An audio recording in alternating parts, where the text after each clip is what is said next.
Namaskar. Today's topic is about milk, good or bad. A yogic lifestyle is one of compassion, sensitivity, inclusiveness. All life is sacred to a yogi. The very purpose of meditation practice is to expand our circle of love, to love all of the Supreme Consciousness creatures, not only humans, animals, plants, even non-living beings. Out of respect for all life, the yogic vegetarian diet represents that because we're eating lower on the food chain. As elder members of the human society, we should feel like stewards with all the living beings we share our planet with. Further to the left of the vegetarian diet, there are vegan, fruitarian, even breatharians. The yogi's sattvic lacto-vegetarian diet includes dairy and dairy products. Recent research has revealed certain negative results from consuming too much dairy. On the other hand, including it in our diet ensures an adequate amount of vitamin B12 and other essential fatty acids which may be lacking in a vegan diet. So let's look at the pros and cons of drinking cow's milk. First of all, we consider that milk is a valuable source of calcium. In a 7-year study by the American Journal of Clinical Nutrition, they grouped women into 3 categories: high ratio of animal to plant protein, middle ratio, low ratio. They found that the woman in the high ratio range suffered from bone loss 3 times greater and osteoporosis or hip fractures 4 times the rate of those in the lower ratio range. So the consumption in the Western diet, the consumption of milk, which also in the Western also includes meat, fish, and eggs, is responsible for one of the reasons for osteoporosis in middle-aged women later in life. Sweden, United States, UK, Finland, the highest consumers of dairy products, also have the highest rates of osteoporosis. On the other hand, China, which gets all of its calcium from vegetable sources, consumes only half of the amount of calcium that Westerners do, but they don't suffer from calcium deficiencies. It's difficult to know actually how much calcium we need in a day, but current estimates for the United States and Canada is 1,000 milligrams a day, although it varies according to age and so many other factors. The WHO found that populations taking as low as 400 milligrams a day of calcium don't suffer from any calcium deficiencies. So it's not only the calcium in a food that's important, the amount, but the availability of that calcium. And for the availability of calcium for the body needs a proper calcium to phosphorus ratio. So chicken, beef, pork, fish, because the calcium phosphorus ratio is so low, that calcium is not able to be utilized by the body. On the other hand, Brussels sprouts, 63% bioavailable, the calcium. Mustard greens, 58%.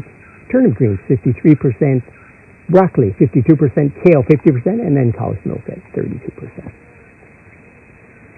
The other important factor, 2 other factors that are important when considering bone strength, is exercise and normal quantities of protein in the diet. As Dr. Lynn Goldberg aptly puts it, if exercise could be put in a bottle, it would be the most widely prescribed medication. Dr. John McDougall says that over the last 55 years of research into keeping a positive calcium balance that will bring healthy bones, the most important factor is eating normal quantities, not excessive quantities of protein. Protein has to be broken down into amino acids. So too much protein creates an overly acidic condition in the body, which has to be neutralized. And so the body does that by leaching calcium from the bones, creating calcium phosphate and alkali. Not all countries follow the United States example of converting cows into cash factories through factory farms, industrial agricultural methods. Sweden banned factory farming back in 1987. The Dutch Food Safety Program bans the use of hormones as growth stimulants. The production lines in factory farms is 3 to 6 times slower in European factory farms as compared to their American counterparts. Elsewhere in the world, Argentina, almost all of the cattle is grass-fed. Nowadays, there are many more options available in terms of milk from grass-fed cows. India, the world's largest consumer of dairy and dairy products, has relatively few factory farms. In India, the cow is treated like a member of the family, sometimes even more. The term a sacred cow comes from the reverence that cows receive from their human guardians. And milk is considered the perfect food. It has formed the base of the vegetarian diet for thousands of years, including milk, yogurt, paneer, Indian sweets.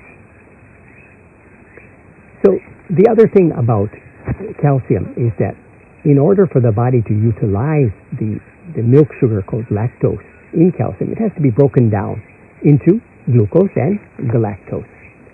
So if it is estimated that in the world about 50% of the world population includes 90% Mongolian race is lactose intolerant. It means drinking milk causes them gas, diarrhea, bloating, cramps.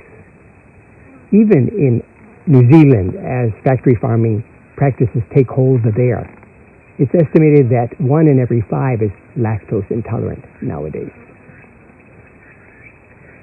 It's only human beings that consume milk beyond their infant years. Another interesting fact is that when the cow gives milk to her calf, she's not depriving her of any milk by reserving some of that for human beings, because she produces more milk than the calf can consume. So all in all, the question of consuming milk is a very open question today. In certain countries, because of the factory farming methods, the milk is not healthy.